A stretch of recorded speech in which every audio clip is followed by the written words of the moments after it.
teased us last week with a lengthy and well thought out treatise on how to fix the Canadian Football League. I love it. I love the thought of this because I'm frankly tired about talking about the XFL part of this. Seuss, let's focus on the CFL. How are you, sir? I am well. How are you, DT? Everything well? Like this is, I know that our listeners right now can't see this, but they could go and look at the YouTube version of our show here later and take a look. But it is a lengthy work in progress document that I'll go through basically go through the table of contents. And then I'll leave it to you to tell me which direction you'd like to start. Okay. It's titled the CFL Plan of Action for folks listening on the radio and the podcast version. And it appears to be a lengthy document for what the CFL should do. All right, give me the top line. Okay, so the table of contents, basically it's a 10-year long game. It's a 10-year multifaceted plan. And I want to preface it by saying that, throughout my direct involvement with the CFL over the last 30 years, every single commissioner that I've ever seen and worked with has always politely smiled while the rest of the country tells him exactly how to run the league. So I've always tried to avoid that, but this is different circumstances. So this is why I'm doing this, and I spent the weekend putting it down and writing all the thoughts, all the ideas, just brainstorming and putting them down in paper. So the table of contents here is starting with the intro and the 10-year long game, but it's the Players Association relationship, the TV partnership, the relationship with amateur football. I know you guys touched on that a little bit earlier today. Mm-hmm. Marketing, the target and the strategy, building corporate relationships, the football ops end and officiating. I think they go together, and it's a very important one.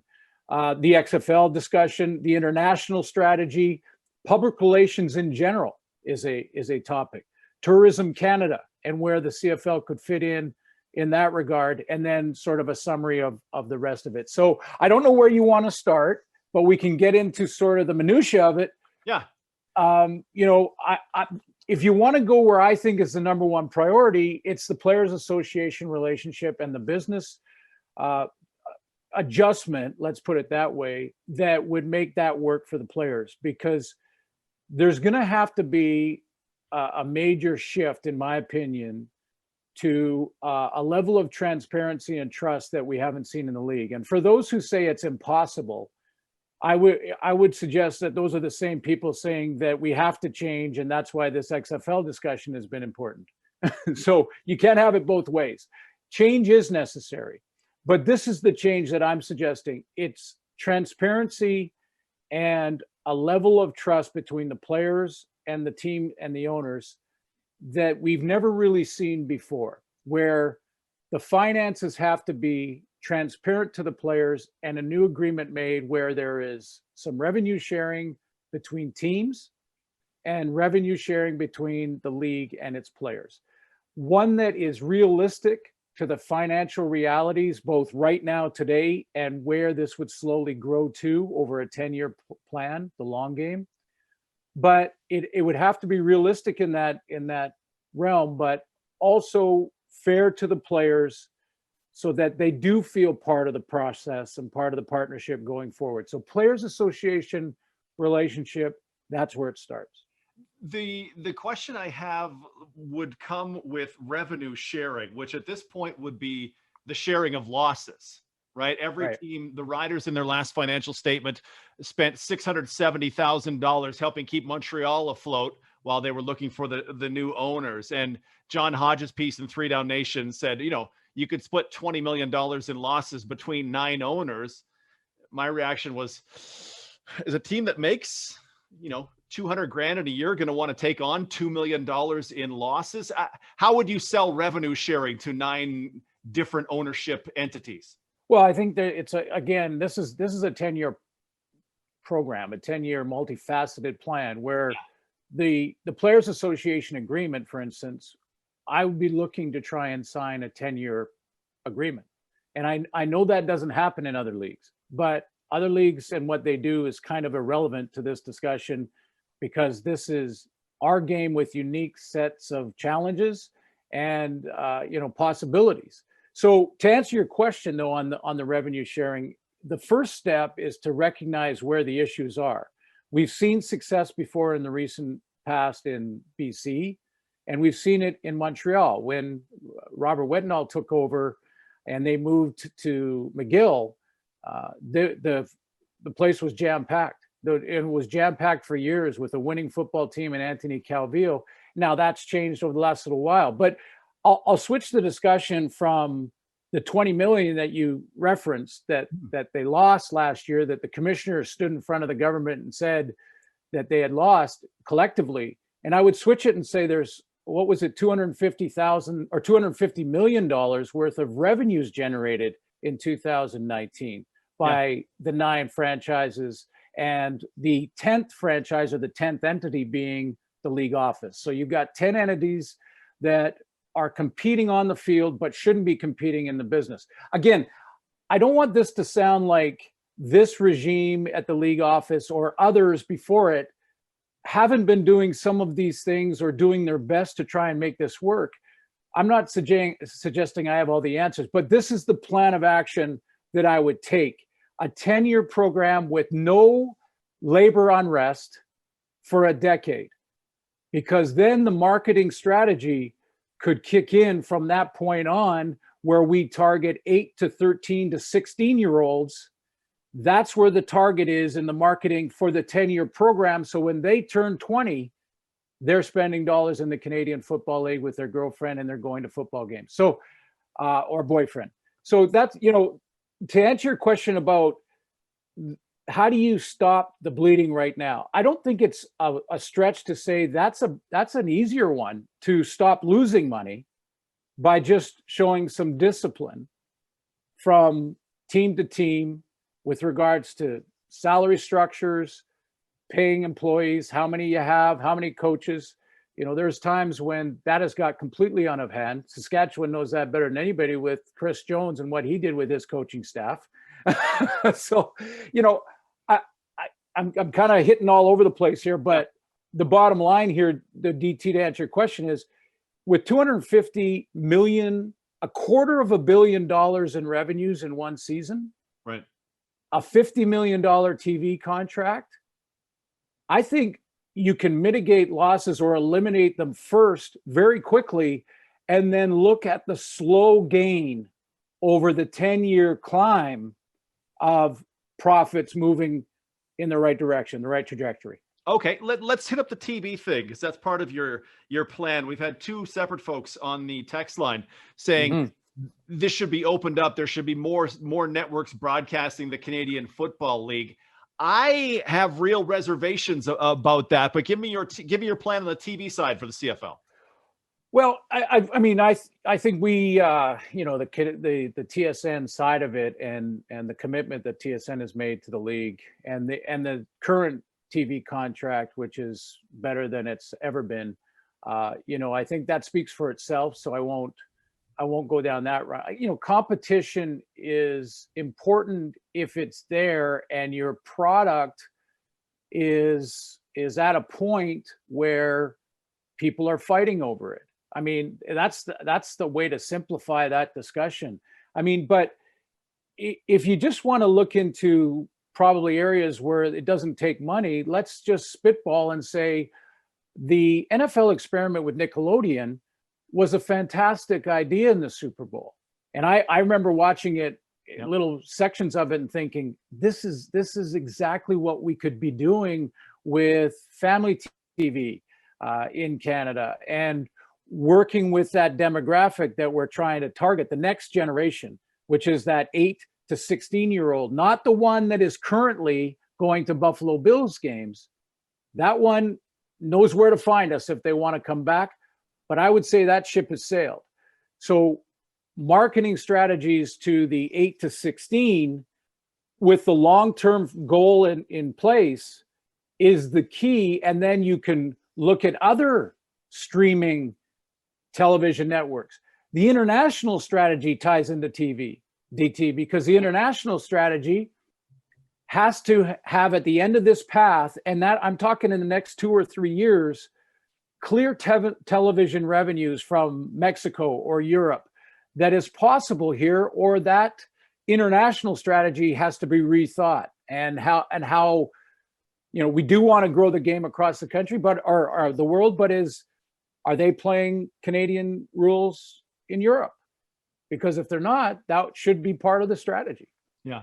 I've always liked the thought of CFL 2.0 is not particularly popular when you talk to people, but to me it was always, hey, if you get one TV deal in some other country for $1 million, I'm just pulling a number out of the air, CFL flips a switch, TSN feeds their feed to Finland, and all of a sudden the CFL brings in an extra $1 million.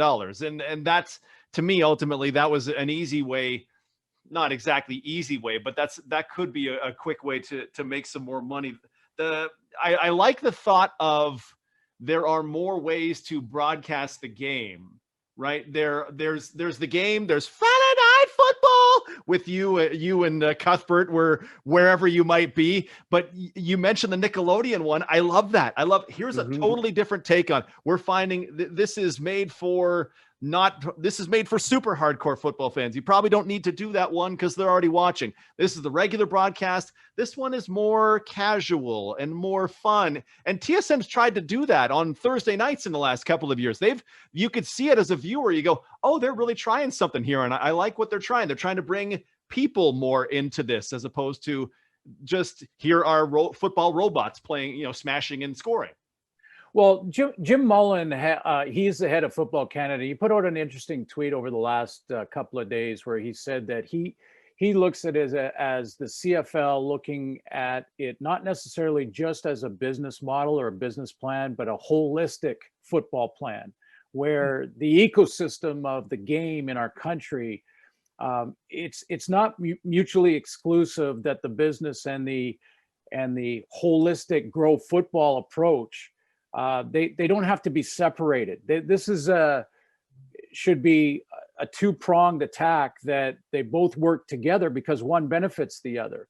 In other words, if we can get young flag football players 8 years old to 10 years old with a mentorship program, how about, and again, these are not the details in the writing of this document, but just sort of spitballing ideas. Does every school system, elementary and high school system, have flag football as part of their curriculum? Because if they don't, that's the job of the Canadian Football League, is to make sure that they do, where all the branding on every flag, every cone, every football is either CFL or the local college or junior program logo attached to those high school and elementary school programs. I mean, we do floor hockey, we do basketball, volleyball, square dancing, flag or touch football should be in there as well. So when you grow that, then you grow the YTV end of it, or the family TV end of it. Then you grow TSN as stepping stones, and those kids are coming along for the ride while playing football and learning about it and learning how exciting it can be. Yeah, I feel like on that front, I may be spoiled by being the voice of the Riders, because you see what the Riders do and you talk to Riders players about the places they go and the things they've seen and the people they've talked to.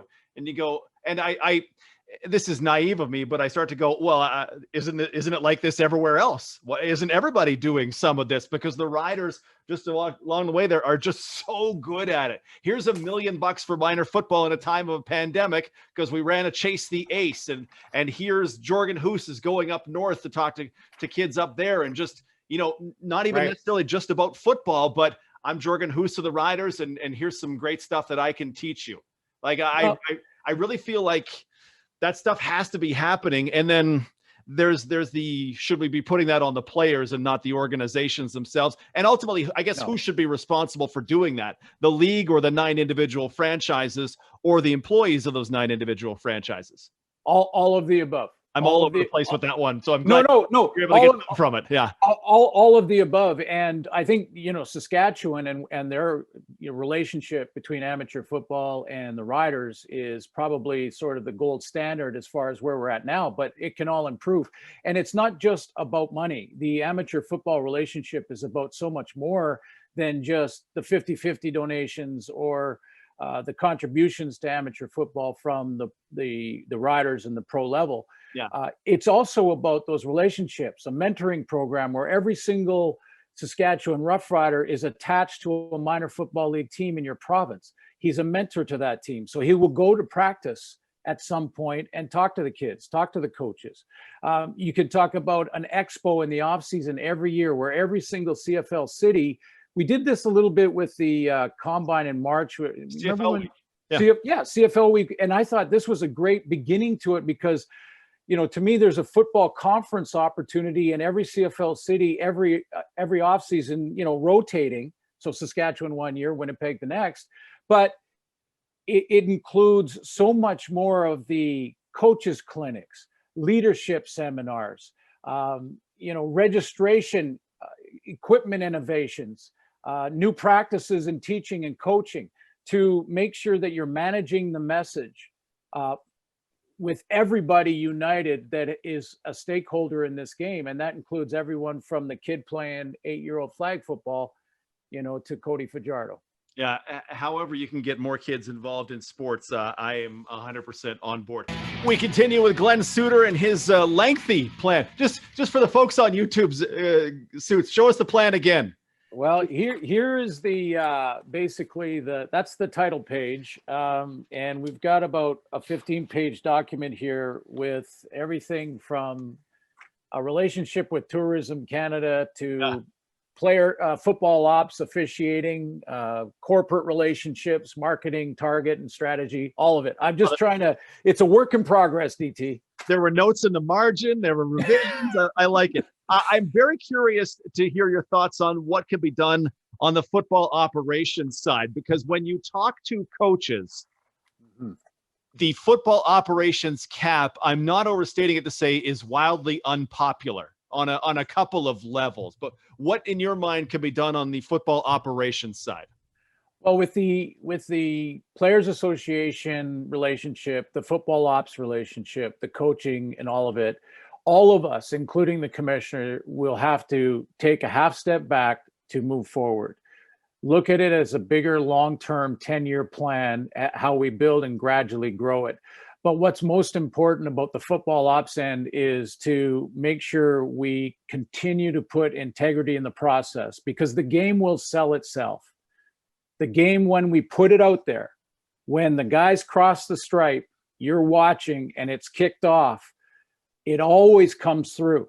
It sells itself as it is, as the rules are. Can they be tweaked? Absolutely. But your football ops question is a great one, because this is about cleaning it up, making sure there's always respect and integrity through the process. It starts with player safety. It starts with every innovation you can find in equipment, in the coaching techniques and player safety, and how you make sure you are on top of that at every turn. But it goes well beyond that into, you know, we could talk about the ratio. We can talk about the Canadian ratio and how important protecting Canadian jobs is, but understanding that the ratio has a downside to it from the business model. And that is the ratio, the Canadian ratio as it is now, can be used as leverage by Canadian, say, offensive linemen to push salaries up in one area of the field that it's probably disjointed from the rest of the areas in the field. In other words, if a right guard that is a Canadian is making 3 times the amount as a starting tailback from the States because he's an American, that is not a system that's going to be sustainable. So we have to find a way to adjust the Canadian ratio whereby we're still protecting jobs, because I've said many times, we'll never apologize for that.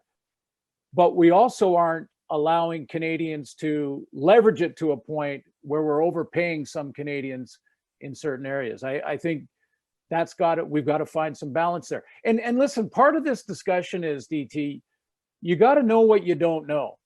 So a lot of these, I think, to be a good leader, you have to know that. So a lot of these are discussions that you need input from a lot of people smarter than me. But just to get it started, the ratio has got to stay. It can be tweaked so that a Canadian can't be leveraged. Another idea is the naturalization discussion. I think we need to go back at it.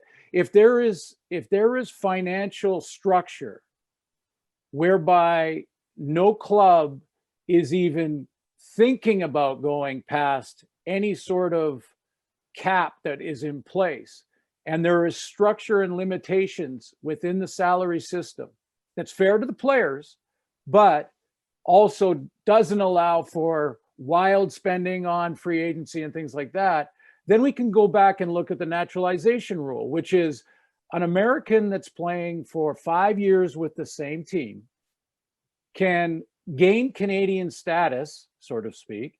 Yeah.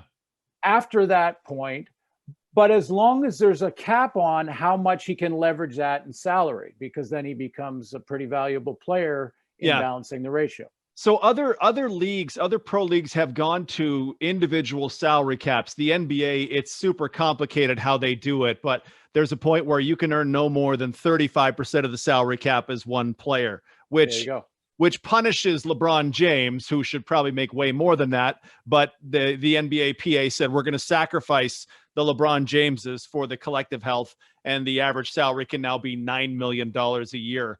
The NFL doesn't, baseball doesn't, hockey, I believe hockey does. When you talk about the Canadians and the ratio and how they get paid perhaps disproportionately to the value of their position, you have to go back and curb supply and demand at that point, right? The demand for elite interior offensive linemen, they go, well, we need this to be a Canadian. Who's the best one? Oh, it's this cat by far. We should give him a bunch of money. BC should give Suk Chung $200 and some odd $1,000. You'd have to put in individual player salary caps at that point, or salary limitations at that point. Are you in favor of that?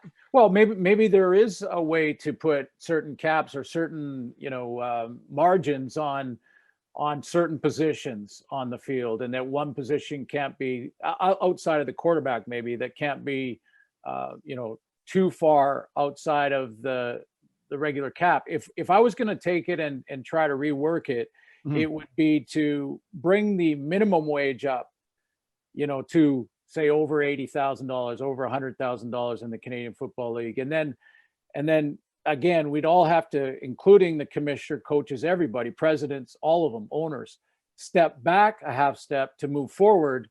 In other words, make it realistic to where the revenues are. It's sort of like we all did when we looked at our credit card statements during COVID, and we went, whoa, why am I spending way more on my credit card with interest than I have to pay it off at the current moment? This has got to stop. This is not making sense. Your revenues are there and in place, and yet you're spending more than you're bringing in. Yeah, that's just straight discipline. And part of it comes down to, because John Hodge made a similar argument. Again, if you haven't read John Hodge's piece on 3 Down Nation, excellent. It's pretty good. It just, the thing I took away from it, and we only have about a minute, Suits, before I have to let you go. But I mean, we are where we are because of what we're doing and what we've done. We have this amount of revenue in the CFL because we're spending this amount of money. If you start to go, well, we don't need this person and this person from the office. Well, if their jobs don't get 100% absorbed, now the value of, I feel like if the Riders, if a team got rid of, and I won't use the Riders specifically, if a team got rid of people who were responsible for in-game promotions, well, maybe now you lose some fans who like those things. You can't just go X and count that as that's the sum total of it. We've saved a $60,000 salary. We're plus 60 grand because there's probably some ripple effects within the business of eliminating position A. Yeah, no, I think I'm not talking about cutting and slashing as the answer. I'm saying, you mitigate loss right now with growth every year after that. And the growth means more employees are hired, more of those ultimately more of those marketing people. And if you do it right and you build the integrity in the game and you make the game the show, which like I said, it always comes through. And in every step you make, you're growing football, and that young audience is getting excited about our game and Mike Riley and Cody Fajardo in our game. Then that slowly is a slow climb. And that slow climb turns into more jobs, more revenues, better profits, more sharing, revenue sharing with the players, and everybody wins. TV deals, like exactly. The sky, I mean, the sky is the limit, right? That's the thing. The sky is the limit. You just have to, it's going to be, I like that you said 10 years because it's going to be a long process. It took a long time to get to where we are now. It's going to take a long time to recover from it. I think 10 years is a good way to go. Suits, I got to let you go at 5:59. That's very good stuff. Canada. Suits. So, hey, suit today. Yes. So suit and tie today. Suit and tie today, Canada tie, because honestly, with our topics of discussion today, I think the details matter. And that's why I wore the tie today with the Canadian flag. It was for a reason. The details matter. Let's present the game professionally always, and let's have that big Canadian flag right in the front of it. Always. That shows my least stained t-shirt. Thank you, my friend. Thank you, DT.